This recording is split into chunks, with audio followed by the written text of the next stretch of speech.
இந்த புலர்காலை பொழுதில் நாளெல்லாம் கேசவா, நாராயணா, மாதவா, கோவிந்தா, விஷ்ணு, மதுசூதனா, திரிவிக்ரமா, வாமனா, சீதரா, ஸ்ரீகேஷா, பத்மநாபா, தாமோதரா என்று எல்லோரும் அந்த ஆண்டவன் திருநாமத்தை சொல்லிக்கொண்டு அவரவர் பணிகளை தொடர்ந்து கொண்டு நம்பிக்கையோடு நாராயணனை துதிக்கின்றீர்கள். ஆனாலும் இன்றைக்கு நாம் சிந்திக்க இருக்கக்கூடிய தலைப்பு அன்பிற்கு உண்டா அடைக்கும் தாழ். அன்பிற்கு உண்டா அடைக்கும் தாழ். என் அன்புக்குரியவர்களே, ஆண்டவனே அருவுருவானவன், ஆண்டவனே அன்பானவன், ஆண்டவனே கருணையானவன். இப்பேற்பட்டவனை அடைவதற்கு கோயில் கட்டி அடையலாம், குடமுழுக்கு செய்து அடையலாம், பாலாலும் தேனாலும் அவனுக்கு அபிஷேகம் செய்து அடையலாம், பன்னீர் சொரிந்து அடையலாம், பல பாடல்களை சொல்லி அவன் பேறு செய்யலாம். ஆனால் இவை எல்லாவற்றிற்கும் மேல் ஆண்டவனை அடைவதற்கான எளிய வழி, இனிய வழி, ஒரே வழி, ஒப்பற்ற வழி எது? அன்பு என்கின்ற மூன்றெழுத்து சொல். அன்பிற்கு உண்டா அடைக்கும் தாழ். நீங்கள் எந்த புராணத்தை எடுத்து படித்தாலும் சரி, கடவுள் அன்புக்குத்தான் அடிமை. நம்ம இறை வழிபாட்டில் ரொம்ப தன்னை கரைக்கக்கூடிய பலருக்கு ஒரு சந்தேகம் இருக்குது. சார், எங்கள் ஊரில் திருவிழான்னு நோட் புக்கை எடுத்துகிட்டு வருவாங்க. என் பக்கத்து வீட்டுக்காரர் 10,000 ரூபா எழுதுவார். எனக்கு மாத சம்பளமே 10,000 தான். என்னால் 200 ரூபா தான் கொடுக்க முடியும். இன்னொருத்தர் கோவில் கட்டுறதுக்குன்னா டைல் வாங்கி தராரு, மண் வாங்கி தராரு, சிமெண்ட் வாங்கி தராரு, இரும்பு வாங்கி தராரு, ₹1,00,000 சர்வீஸ் பண்ணுறாரு. என்னால் கோவிலுக்கு லட்சியத்தோடு ஒரு விளக்கு போட முடியும், 4 செங்கல் வாங்கி தர முடியும். இது மனிதனுக்கு மனிதன் வேறுபடுது. அப்போ இவங்களுக்குள்ள என்ன ஒன்றுன்னா, அப்போ நிறைய டொனேஷன் கொடுத்து பரிவட்டம் கட்டி பக்கத்தில் இருக்கிறவருக்கு சுவாமியுடைய பரிபூர்ண அருள் குயிக்காக கிடைச்சிரும்.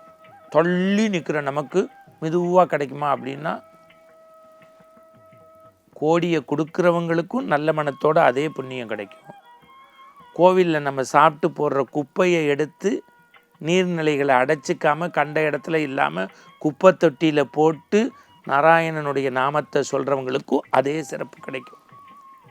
கடவுள் அன்புக்கு அடிமை. இன்னும் வெளிப்படையாக சொல்லட்டுமா, அன்புக்கு மட்டும்தான் கடவுள் அடிமை. இதை யார் சொல்கிறது?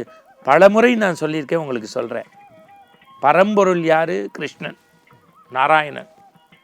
அவன் நடந்தால் உலகமே நடந்து வர்ற மாதிரி, அவன் வாயை திறந்தா உலகமே தெரிகிற மாதிரி. அந்த வெண்ணெய் உண்டு இந்த உலகத்தை ஆள வந்த பிஞ்சு பாதத்திற்கு சொந்தக்காரன் கிருஷ்ணன் பாண்டவர்களுக்காக தூது பேசுவதற்கு அஸ்தினாபுரம் வந்தான். நீங்கள் பரம்பொருளே அன்புக்கு அடிமைங்கிற கதையை சொல்கிறேன், அப்படியே கண்ணீரோடு கேட்டுங்க. இது பாகவத கதைன்னு பேர். மகாபாரதத்தில் வெள்ளிபுத்தூர் ஆழ்வார் சொல்லாததை நம்முடைய ஸ்ரீவில்லிபுத்தூருக்கு அந்த பக்கம் திருநெல்வேலி பக்கம்லாம் பாகவத கதைன்னு இரவு நேரத்தில் சொல்லுவாங்க. அதில் இடைச்செருகளாக சொல்லப்பட்ட இந்த கதை கேட்போரை அப்படியே நெஞ்சுருகச் செய்யும், படிப்போரை கரைக்கும். பாண்டவர்களுக்கு தூது பேசுவதற்காக அஸ்தினாபுரம் வந்தான் அகில உலகத்தை தன் புல்லாங்குழலுக்குள் அடக்கி ஆளக்கூடிய பரம்பொருள் கிருஷ்ணன். பரந்தாமன் தேரை விட்டு இறங்கி வருகின்றான். அந்த கம்பீர தோற்றத்தை பார்த்து பீஷ்மாச்சாரி கைகூப்பி, கிருஷ்ணா, என் வீட்டுக்கு வா, தங்கத்தட்டிலும் வெள்ளி பாத்திரத்திலும் உனக்கு அமிர்தம் செய்விப்பதற்கு நான் கொடுத்து வைத்திருக்கிறேன், என் வீட்டுக்கு வா என்று கம்பீரமாக அழைத்தார். கிருஷ்ணன் ஒற்றை புன்முறுவலோடு ஆகட்டும் பார்க்கலாம் என்று வந்தார். கிருபாச்சாரி சொன்னார், ஏ கிருஷ்ணா, ஏ கிருஷ்ணா, என் வீட்டிற்கு வா. 6 அடி உயரத்தில் அமரக்கூடிய ஆசனங்கள் என் வீட்டில் மட்டும்தான் உண்டு. நீ அப்படியே நெஞ்சுருகி போவாய், என் வீட்டுக்கு வா. பீஷ்மாச்சாரி, கிருபாச்சாரி இப்படி என்றால் துரோணாச்சாரி, கிருஷ்ணா, என் வீட்டுக்கு வா, பஞ்சனையில் படுத்துறங்கலாம்.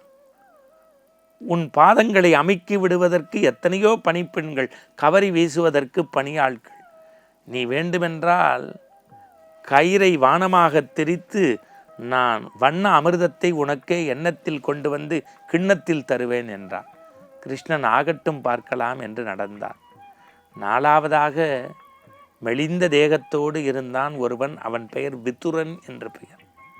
அவன் படைப்பு கடவுள் கிருஷ்ணனை பார்த்து, கிருஷ்ணா, அதோ அங்கு தெரிகிறதல்லவா, அதுதான் உன் வீடு, வருகிறாயா என்று கேட்டான்.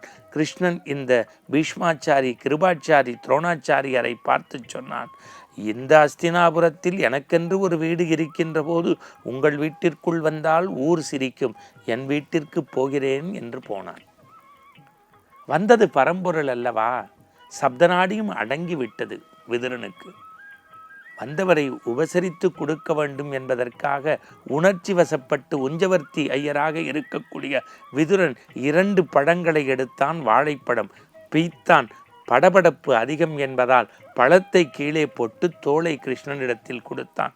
கிருஷ்ணனும் உண்ட பிறகு இவன் ஒரு வார்த்தை கொடுத்தான். எப்படி இருந்தது நான் கொடுத்த பழம்? 7 உலகத்திலும் இல்லை.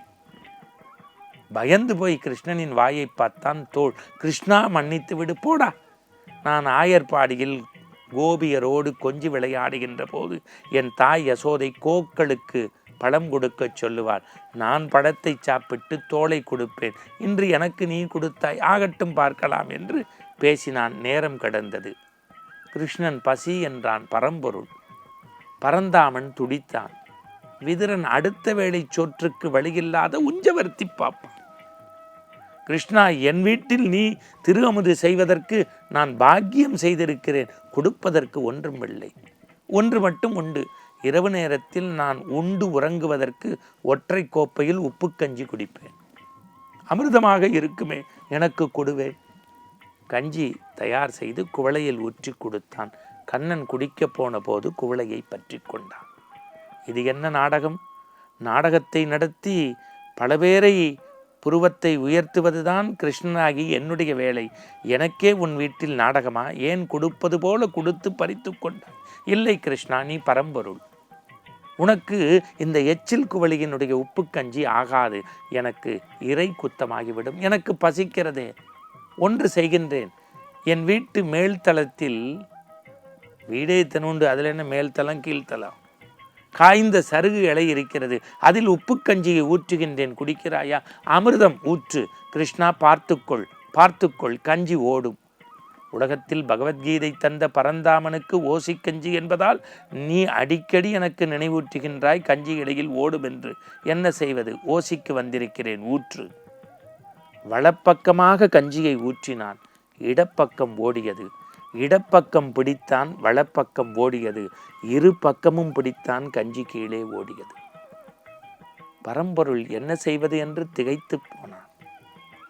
உலகத்தில் எல்லோரையும் ஒரு நொடி பொழுதில் கலங்க வைத்தவன், கண்ணீரை துடைத்தவன், காவியம் படைத்தவன்.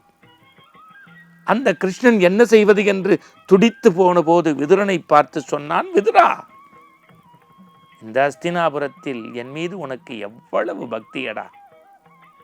நான் உனக்கு எதுவுமே செய்யவில்லை.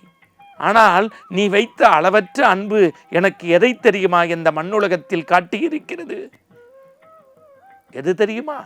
எது தெரியுமா? நான் இந்த மண்ணுலகில் அவதாரம் செய்ததே கம்சனை அழிப்பதற்கு.